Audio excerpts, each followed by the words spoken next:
ЖМ-ол худалдааны төвд эхнэрээ хутгалж хөнөөсөн их хотод холбогдох шүүх хурал өнгөрсөн 9-р сард болсон. За тус шүүх хурлаар түүнд бүх насаар нь хорих ял оногдуулж ялыг хаалттай хорих ангид илүүлэхээр болсон юм а. За мөн бага насны 2 хүүхэдт нь асран хамгаалагч тогтоохыг Баянгол дүүргийн засаг дарга Сумьявбаатарт өөрөг болгосон. За тэгвэл хүүхдүүдийн асран хамгаалагчаар насанд хүрсэн ахыг нь тогтоохоор болсон байна. Ажиллагааны дүнд харахад бол эхний ээлжинд бол хамтарсан багаас хүүхдийн асран хамгаалах дээр бол эмээг нь ээжийн талын эмээг одоо нагц эмээг нь гаргасан байгаа. Гэхдээ бол хүүхд насанд хүрсэн нэг хүүхд байгаа шүү дээ. Тэрэн дээр чинь тэр хүүхд маань бол одоо бас тэрийг хүлээн зөвшөөрөхгүй.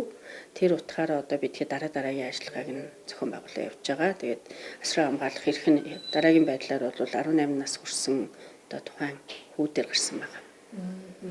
Тэгээд одоо бол дараагийн одоо процессыг үргэлжлэнэ.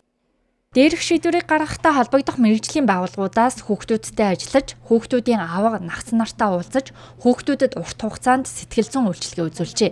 Ингээд ахыхын саналыг харгалзаж үзэх нь зүйтэй гэж үзсэн байна. Иймээс шийдвэр ойрын хугацаанд баталгаажиж гарах юм байна. Анхны сэтгэл зүйн зөвлөгөө үйлчилгээг бол анхан шатанда одоо манай хилцээний сэтгэл зүйч маань одоо уулзалт төлөвлөж сорил судалгаа авч тухайн хүүхдүүдийн нас сэтгүүн онцлог за мөн нөгөө насанд хүрэгч буюу хохирогчийн ээж эмээд нас ингээд сэтгэл зүйн зөвлөгөө өгч ажилласан. За тэгээд дараагийн шатны үйлчилгээнд мөн холбон зурчилсан буюу одоо сэтгэл заслын үйлчилгээ зөвлөгөөнөөс гадна сэтгэл заслын үйлчилгээ шаардлагатай. За мөн бас эмийн одоо сэтгэл зүйн байдлыг докторжуулахын тулд эмийн эмчилгээ бас хослож явах шаардлагатай байгаа. Энэ тохиолдлуудад бол дараагийн шатны үйлчилгээнд холбон зурчилж ажилласан. За одоо хүртэл эмийн эмчилгээ сэтгэл заслын үйлчилгээгээ хослуулан аваад явж байгаа. Мөн хүүхдүүдийн одоогийн нөхцөл байдал байнга хяналт тавьж хамтарсан баг үнэлгээхийн ажиллаж байгаа гэсэн юм а.